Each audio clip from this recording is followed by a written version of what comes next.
Story start होता है और हम एक लड़की को देखते हैं जो कोमा में होती है।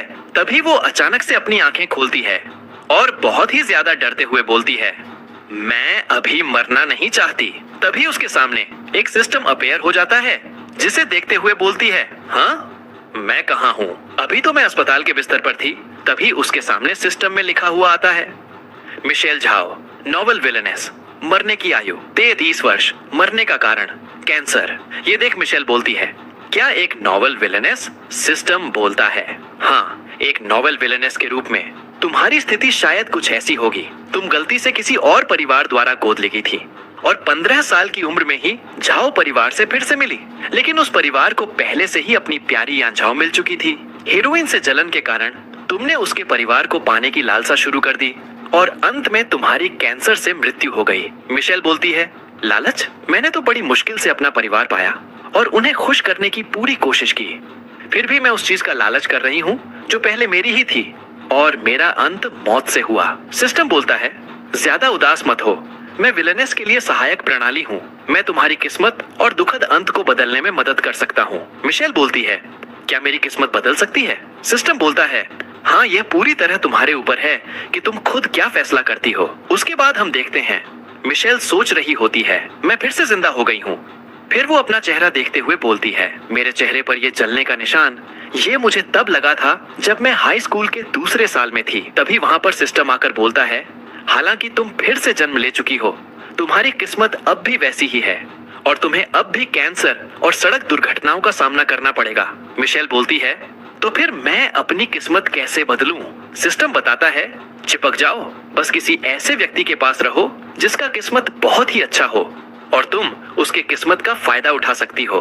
फिर उसके हाथ में एक गमला देते हुए बोलता है, ये एक किस्मत वाला गमला, जितनी ज्यादा किस्मत तुम पाओगी इसमें उतना ही ज्यादा घास उगेगा। मिशेल बोलती है, और मुझे अपनी मौत की किस्मत बदलने के लिए कितनी किस्मत चाहिए? सिस्टम बोलता है, लगभग 500। मिशेल शॉक होकर बोलती है, क्या 500? सिस्टम बोलता है, शांत हो जाओ, तुम्हारे लिए यहाँ कुछ नामों की लिस्ट है जिन्हें तुम आजमा सकती हो।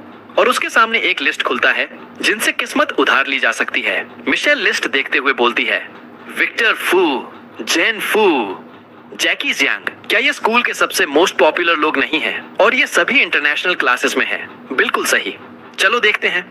Michel class transfer application form को देखते हुए सोचती है, मैं पिछले हफ्ते अपनी क्लास में तीसरे स्थान पर थी। स्कूल के नियमों के अनुसार मैं अपनी कक्षा को स्वतंत्र रूप से बदल सकती हूँ। Michelle class transfer application form को अपने हाथों में पकड़े हुए बोलती है, हो गया, अब मैं सीधे कल इंटरनेशनल क्लासेस में जा सकती हूँ। उसके बाद मिशेल अपना सामान पैक करते हुए सोचती है, मुझे अपना सामान बांधना है और यहाँ से निकलना है। तभी दरवाजे पर कोई आकर बोलता है, मिशेल, यान आज घर आ रही है, तुम अपने कमरे में छिपकर क्या कर रही हो? अब जब सब यहाँ हैं, तो यान से माफी मांगो और हम उस एलर्जी की घटना को भूल जाएंगे जो तुमने उसके साथ की थी। ये सुन मिशेल सोचती है, एलर्जी? ओह हाँ, यान झाओ अभी अभी अस्पताल से लौटी है उसी एलर्जी की वजह से। सबको लगा कि मैंने जानबूझकर उसकी एलर्जी का दौरा करवाई, चाहे मैंने कितनी भी सफाई देने की कोशिश की। लेकिन अब ये लोग और बातें मेरे लिए कोई मायने नहीं रखती। और वो दरवाजा खोलकर बोलती है, जिस चीज के लिए मैं जिम्मेदार नहीं हूँ उसके लिए मैं माफी क्यों मांगू? उसके सामने उसका छोटा भाई बेंजामिन झाओ होता है। बेंजामिन मिशेल का बैग देखकर बोलता है, मिशेल, झाओ तुम फिर से घर से भागने की कोशिश क्यों कर रही हो? क्या इतनी छोटी सी बात पर ऐसा करना जरूरी है? मिशेल गुस्से में बोलती है, क्या छोटी सी बात? हटो रास्ते से। उसे देख बेंजामिन सोचता है, ये अजीब है, आमतौर पर ऐसी हालात में वो रोती या चिल्लाती रहती है, लेकिन अब वो ऐसा क्यों नहीं कर रही? सामने से उसकी बहन यान झाओ बोलती है, मिशेल, क्या तुम फिर से घर से भागने वाली हो? फिर यान उसका हाथ पकड़कर बोलती है, इस बार जो हुआ उसके लिए मैं तुम्हें दोष नहीं दे रही, हम फिर से पहले जैसे हो सकते हैं। लेकिन मिशेल अपना हाथ हटाकर बोलती है, माफ कीजिए, आप रास्ते में खड़े हैं। और वो वहां से जाने लगती है। पीछे से उसकी माँ बोल रही होती है, उसे अकेला छोड़ दो, वो हमेशा घर में हंगामा करती रहती है, उसे मत रोको, उसे हॉस्टल में ही रहने दो। हम जो कर सकते थे वो किया, अब तुम और क्या चाहती हो?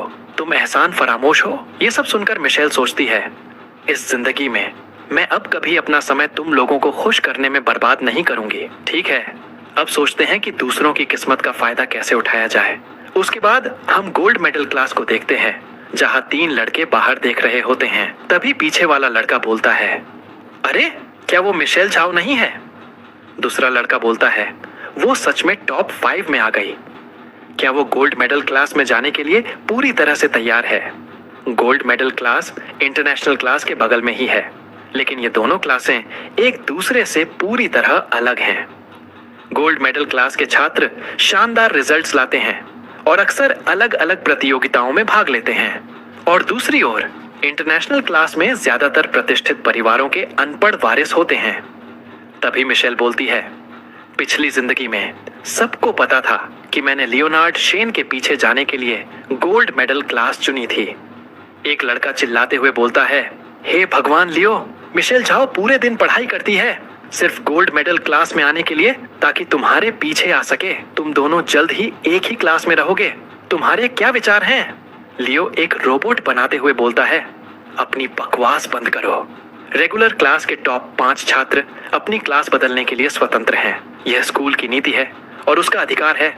इसका मुझसे कोई लेना देना नहीं है। लियो का दोस्त मिशेल को देखते हुए बोलता है, वो आ रही है, वो आ रही है, वो सच में यहाँ आ गई है। हे भगवान लियो, अब से तुम्हारी जिंदगी बहुत शानदार होने वाली है। तभी सिस्टम बोलता है, पिछली जिंदगी में इस समय तुम पागलों की तरह लियोनार्ड शेन के पीछे भाग रही थी। मत बताना कि अब भी। बीच में ही मिशेल बोलती है, चिंता मत करो, इस समय मेरी जिंदगी से ज्यादा महत्वपूर्ण कुछ नहीं है। ठीक, क्या उन लोगों पर कोई असर पड़ेगा जिनकी किस्मत का मैंने फायदा उठाया है? सिस्टम बोलता है, तुम्हें वाईफाई हॉटस्पॉट्स के बारे में पता ही है ना? उसी तरह जब तुम किसी की किस्मत का फायदा उठाती हो तो उनकी खुद की किस्मत कम नहीं होती। मिशेल बोलती है, तो फिर ठीक है। और मिशेल को वहां से जाते हुए देख लियो का दोस्त बोलता है, क्या इंटरनेशनल क्लास आगे नहीं है? क्या वो गलत रास्ते पर चली गई है? और हम इंटरनेशनल क्लास को देखते हैं जहां मिशेल अंदर जाती है। फिर वो अपना सर पकड़कर सोचती है, क्या हो रहा है? मुझे अचानक से चक्कर क्यों आने लगे? मुझे याद है कि पिछली जिंदगी में भी कभी कभी चक्कर आते थे। रुको, क्या ये किसी जानलेवा बीमारी का संकेत तो नहीं? सिस्टम बोलता है, हाँ, और क्या सोचती हो? हर सेटिंग भविष्य की झलक देने के लिए होती है। मिशेल बोलती है, हाँ, ये रोशनी के घेरे तो। सिस्टम बताता है, ये किस्मत है। जितना ज्यादा चमक उतना ऊंचा किस्मत का रैंक, और तुम्हारी तकदीर बदलना अब उन्हीं पर निर्भर है। मिशेल अपने सामने देखते हुए बोलती है, सबसे ज्यादा चमक वाला अभी तक उसके पास कोई नहीं है। फिर मिशेल जल्दी से जाकर उसके पास जाकर उसे सूंघते हुए बैठ जाती है, और वो लड़का हेडफोन लगाकर आराम से सोया होता है। मिशेल मन में ही बोलती है, मुझे लग रहा है कि चक्कर काफी हद तक कम हो गई है। फिर वो अपने सामने गमले को देखते हुए सोचती है, अरे ये क्या है? पहला अचानक कहां से प्रकट हो गया? सिस्टम बोलता है, तुम्हें पता है कि तुमने अब भी किसे सूंघा है। लेकिन जब वो अपने सामने देखती है तो सारे लड़के उसी को देख रहे होते हैं। फिर सारे लड़के और लड़कियां चिल्लाते हुए बोलती हैं, हे भगवान, क्या मैंने सही देखा? उसने विक को सूंघ लिया। क्या उसे पता है कि वो किससे सूंघ रही थी? ये सुन मिशेल उसे देखते हुए सोचती है, क्या विक? यानी कि विक्टर फू। लिस्ट में सबसे पहला नाम विक्टर फू ही था। तभी उसके पास एक लड़का आकर बोलता है, तुम कौन हो? इस सीट पर पहले कभी कोई नहीं बैठा। मिशेल बोलती है, अरे मैं मिशेल झाओ हूँ, रेगुलर क्लास से ट्रांसफर होकर आई हूँ। मैं यहाँ क्यों नहीं बैठ सकती? वो लड़का हैरान होते हुए बोलता है, क्या तुम अपनी मौत को बुला रही हो? वो फू परिवार का वंशज है। मिशेल विक्टर को देखते हुए सोचती है, लगता है ये भी स्कूल का गुंडा है। ठीक है, ये कोई बुरी बात नहीं है। अगर वो मुझे तंग करता है या मुझसे अपना काम करवाना चाहता है या अपनी सेवा करवाना चाहता है तो शायद मुझे सारी किस्मत मिल जाएगी जिसकी मुझे जरूरत है। फिर वो अपने सामान को बाहर निकालते हुए बोलती है, समझ गई?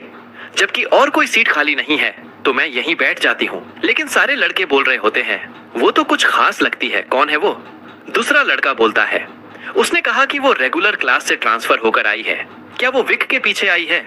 वो पहली है जिसने विक को ऐसे सूंघा जैसे वो कोई बिल्ली हो। तभी विक्टर एक सीट को लात मारता है जिससे पूरे क्लास के बच्चे शांत हो जाते हैं। विक्टर अपना हेडफोन निकालकर गुस्से में बोलता है, बहुत शोर है। और मिशेल उसे देखते हुए सोचती है, विक्टर फू, मेरी अच्छी किस्मत है। विक्टर एक दवा खाने लगता है जिसे देख मिशेल सोचती है, यही मेरा मौका है। मिशेल उसे पानी देती है और विक्टर धन्यवाद बोल उसे पानी ले लेता है, लेकिन वो बीच में ही रुक जाता है। फिर वो अपने सामने देखते हुए बोलता है, ये लड़की कौन है?